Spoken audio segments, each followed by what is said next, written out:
Hello, this is Harry and I'm John. And this is a 2011 Giles Academy School Report.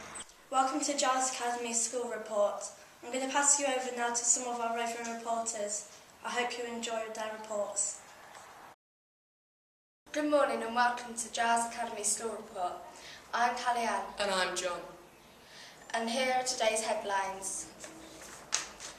Motorists have been assured that oil companies won't be able to pass the cost of yesterday's tax rise on to consumers. The Chancellor placed £2 billion levy on firms in his budget in order to fund a reduction in fuel duty of a penny per litre.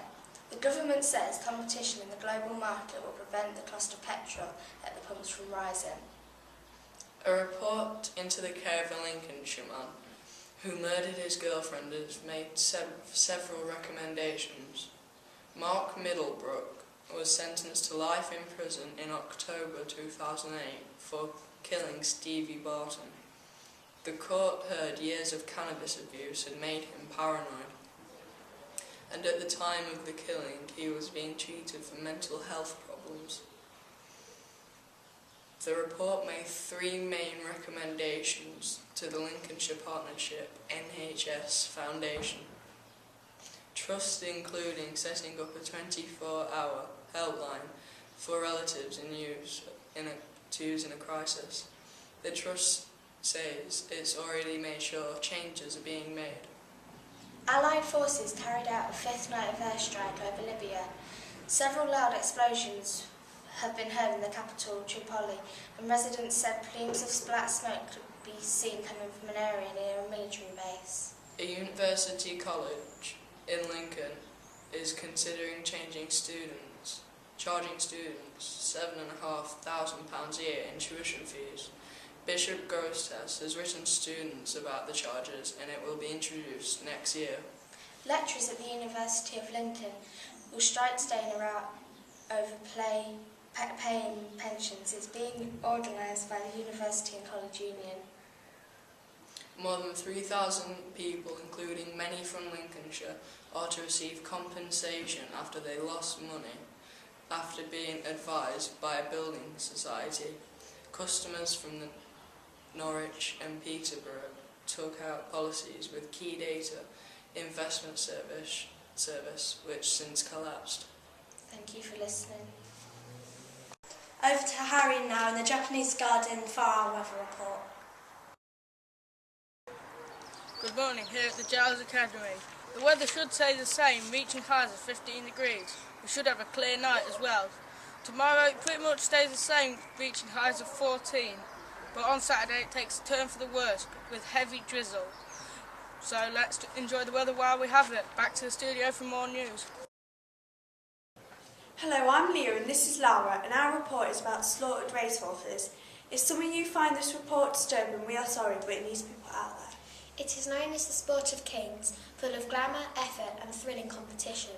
But few of the thoroughbred racehorses that gallop their elegant way around the racecourses of Britain every week are left to see out their days grazing in golden pastures. For thousands of British thoroughbreds that are too old or too slow or not good enough jumpers, the end is brutal. A bullet through the temple or a metal bolt in the side of the brain.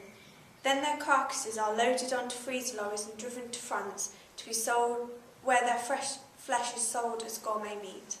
This mass disposal of thoroughbreds is the side of a multi-billion-pound British racing industry that is rarely mentioned and even more rarely seen. It is not illegal, but animal welfare charities are demanding that more money be spent to provide the sanctuaries where horses can live in retirement, and that the massive breeding programme that provides the sport with its horses to be scaled back. Most of the animals, which could live on average more than 30 years, are killed before their 5th birthday. There has always been a mystery about what happens to the 4,000 British racehorses that are retired each year from the sport, or the making of hundreds of young thoroughbreds not good enough to make the starting post. Even the sport's official body, the Racehorse Regularity Authority, admitted to the Observer that racing doesn't really know what definitely happens to the horses when they stop racing.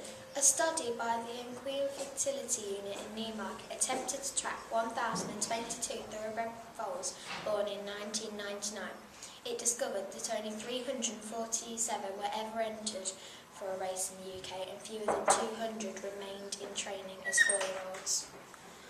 More than 100 had been destroyed, died or were untraceable.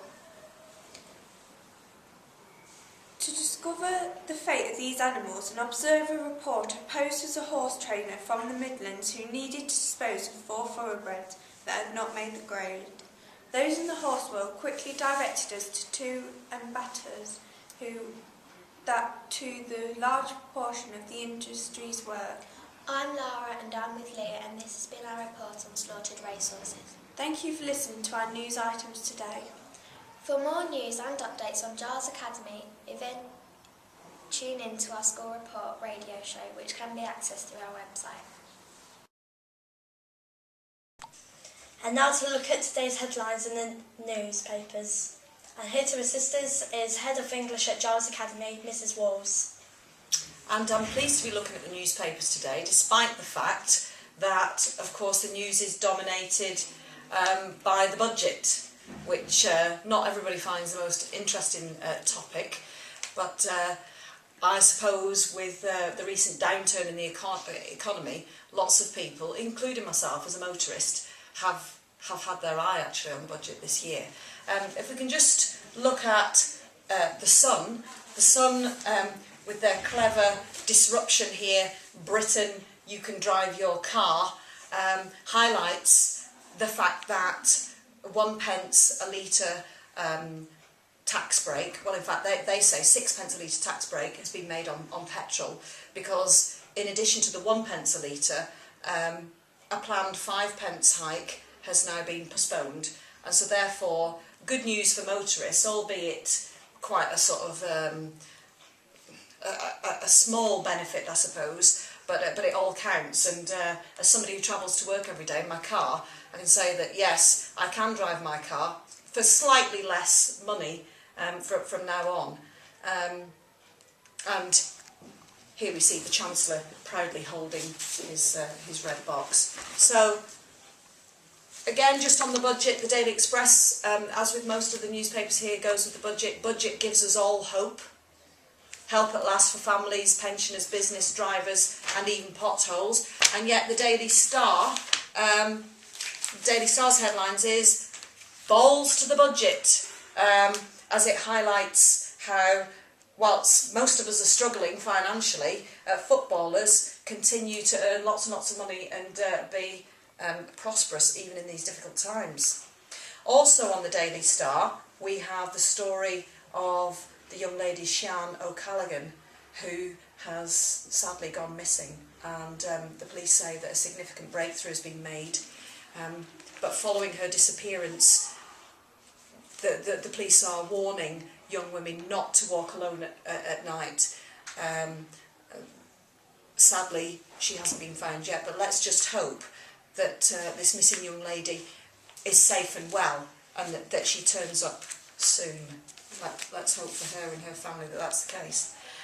In addition to the budget, of course, we have news on nearly every front page actually of the sad demise of Elizabeth Taylor, an icon who really, I suppose, was peerless. She was peerless in her beauty and her acclaim for her acting abilities, and actually also for her, should we say, turbulent and interesting private life. Some stunning shots of Elizabeth Taylor, if I can show you here.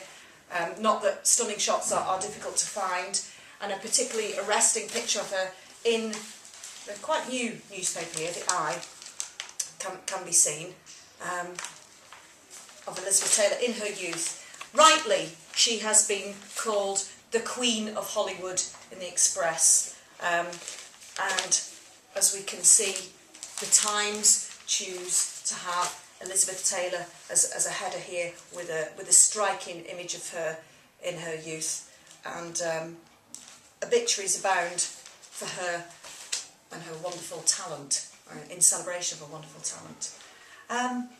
if we can just go to world news, sadly a bomb has exploded in Jerusalem, and The Guardian on the front page here has the headline, "Tension High After First Jerusalem Bombing in 6 years."